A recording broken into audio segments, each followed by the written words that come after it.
kita sekarang bicara ibu kota Nusantara nih Pak Bas.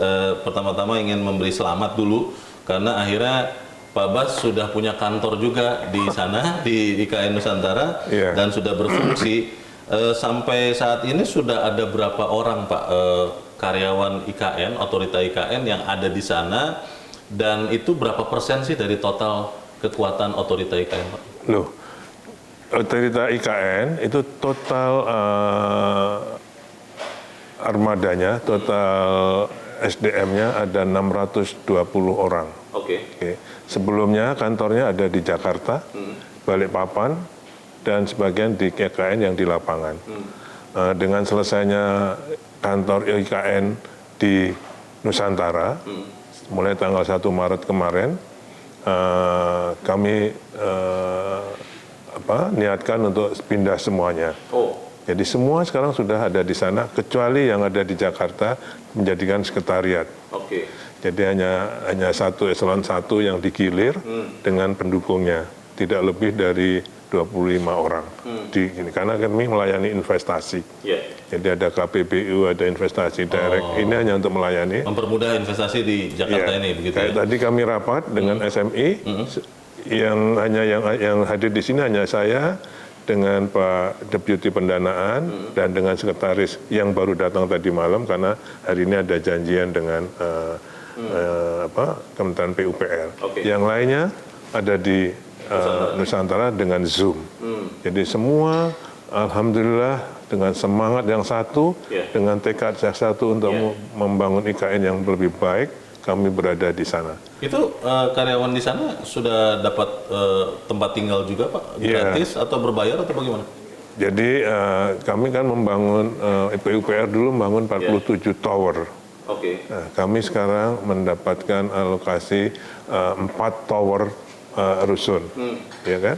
Yang terdiri dari masing-masing tower 60 hunian, ya, masing-masing hunian 3 kamar. Ada lagi juga HPK, hunian pekerja konstruksi untuk para pendukung. Juga bagus tempatnya, kami tempatkan di sana. Jadi untuk karyawan OIKN, semuanya ada di 4 tower itu. Yang masing-masing, yang kalau yang bachelor, yang bujangan, single, itu sharing, masing-masing hunian 3 kamar. 3 orang, yang keluarga kami tempatkan 1 unit, 1 keluarga. Jadi semua sementara ini tidak menyewa, tapi air dan listrik membayar sesuai dengan kebutuhannya. Sebagai Kepala Otorita IKN, Pak Basuki kan setingkat menteri ya Pak ya? Betul ya? Perpresnya begitu. Peraturan presidennya seperti itu. Nah ini memimpin pembangunan IKN tapi juga menyelenggarakan pemerintahan daerah IKN. Saat ini itu belum ada kan Pak ya? Jadi menurut Undang-Undang Nomor 3 tentang IKN memang itu tadi. Jadi untuk persiapan pemindahan dan persiapan pembangunan IKN. Saat ini kami sudah juga mulai dengan persiapan pemerintahan. Fungsinya beberapa sudah kami laksanakan. Jadi perizinan berusaha, perizinan untuk rumah sakit, perizinan untuk praktek dokternya, perizinan hotel, itu sudah kami laksanakan. Saya juga baru pertama kali dalam karier saya bekerja, memberi izin dokter berpraktek. Untuk itu pun saya telepon Pak Menteri Kesehatan dulu. Saya kalau nandatangani, itu sudah menjadi kewenangan otorita. Saya sudah, termasuk BPJS. Kemudian untuk yang persiapan pemerintahannya, jadi nanti Pemdasus namanya, pemerintah daerah khusus akan mulai beroperasi setelah Perpres tentang IKN ditandangani. Itu bunyinya dalam undang-undang. Untuk persiapannya kami sudah juga mulai, yaitu pertama dengan Kemdagri kami bekerja sama untuk mendelineasi batas-batas wilayah. Mana yang masuk IKN bersama dengan pemerintah provinsi, pemerintah Kabupaten Kutai Kartanegara, dan pemerintah Kabupaten Penajam Pasir Utara. Kami sudah mulai kemudian kodifikasi wilayah sebagai provinsi, karena itu setingkat provinsi kalau menurut undang-undangnya. Jadi Untuk persiapan pemerintahan kami sudah mulai persiapannya karena nanti Bapak Presiden kan sudah menyampaikan tahun 2028 akan beroperasi di sana. Oke. Selain itu pasti kami menyiapkan prasarana dan sarananya. Ya, ya. Jadi nanti kalau menunggu perpres ya tadi Pak Basuki katakan ya. Iya, Pemdasus itu menunggu peraturan presiden tentang IKN. Kalau itu sudah keluar, nanti fungsinya berarti Pak Basuki juga yang akan melaksanakan fungsi pemerintahan setingkat apa? Setingkat gubernur itu atau seperti apa, Pak? Masih setingkat menteri, Masih tapi setingkat provinsi menteri? ya. Tapi tapi nanti bukan Basuki tapi kepala otorita itu sebagai Kepala otorita. sebagai gubernur. Yang saat ini Bapak yang masih menjabat tentunya iya. kan. Jadi itu menunggu perpres. Sudah tahu Pak kapan Pak?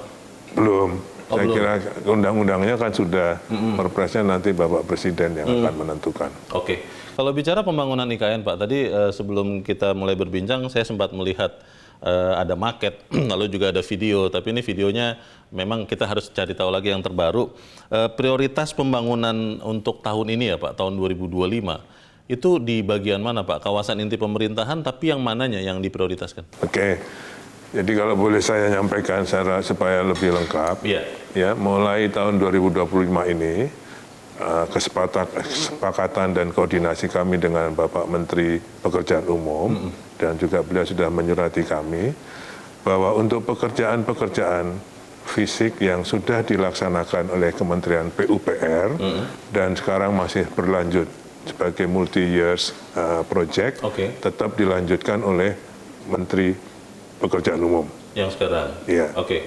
Jadi jalan tol, itu kan, masjid, Istana Wapres, dan lain-lainnya. Kemudian kalau untuk yang baru sama sekali, beliau menyerahkan pada otorita. Oh. Oke, jadi ada dua. Ini harus nanti akan ada kelanjutannya. Ya.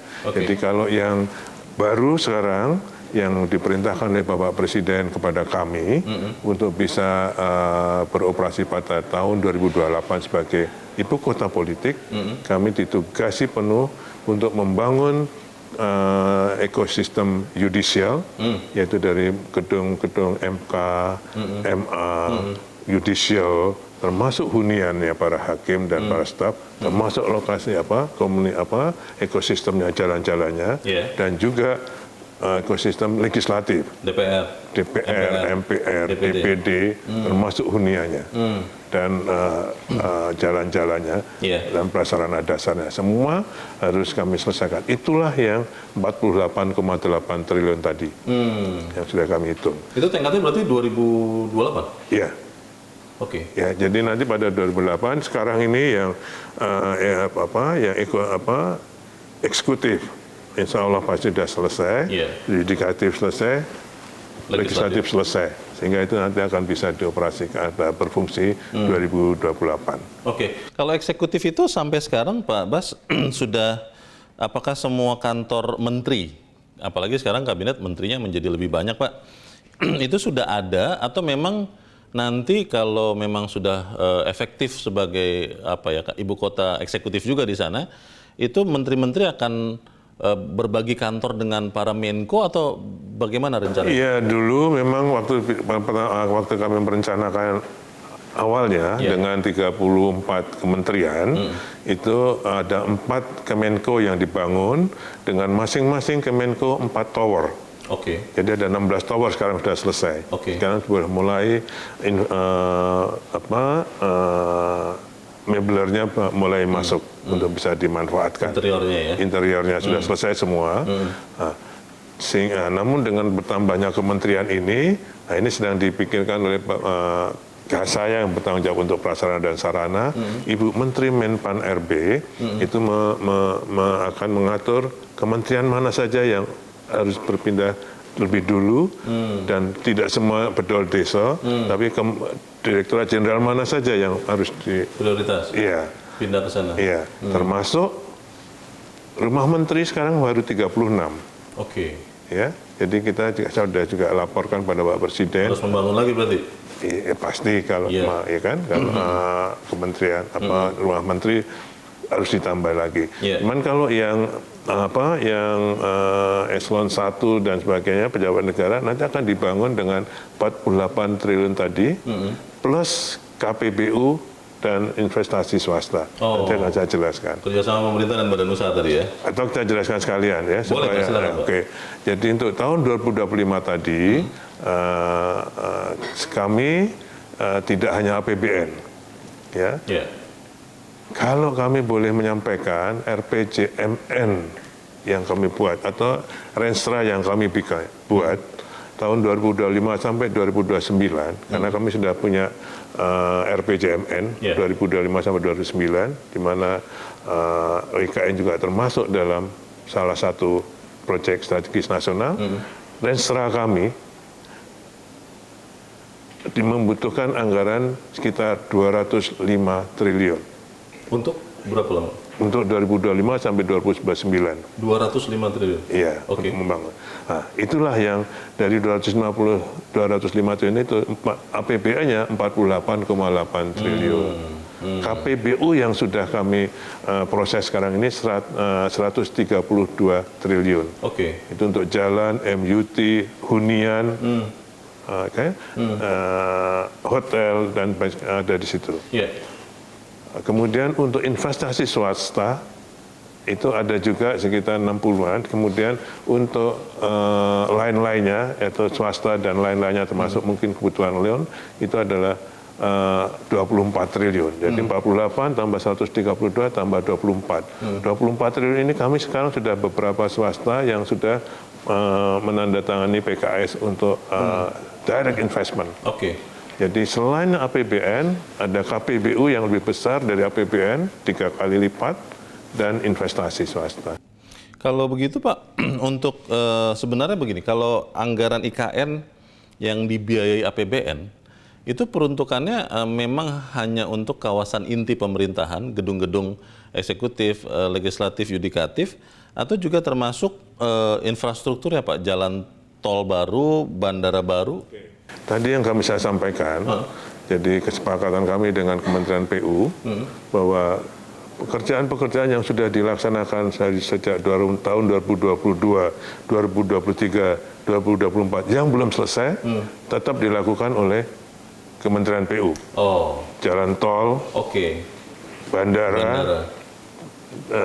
Istana Wapres, kemudian kawasan religi termasuk peribadatan termasuk masjid, gereja, basilika, pura dan sebagainya tetap dilanjutkan. Itu APBN. Oke. Jadi yang 89 triliun yang dibiayai sampai tahun 2024 berarti bukan termasuk jalan tol. Termasuk. Oh, sudah termasuk itu ya? Jadi itu, ini yang 89 triliun itu yang sering disalahartikan oleh masyarakat bahwa itu sudah 20%. Berarti dari 20% dari anggaran 466 triliun. Itu bukan undang-undang. Itu RPJMN. Oh. RPJMN 2019 sampai 2024. Iya. Ya kan?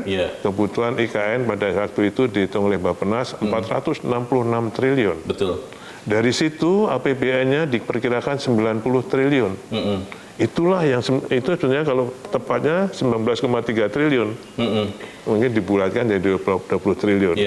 Loh, kalau APBN 90 triliun, sekarang sudah 89 triliun. Betul. Kok sudah mepet? Oh, berarti ada tambahan.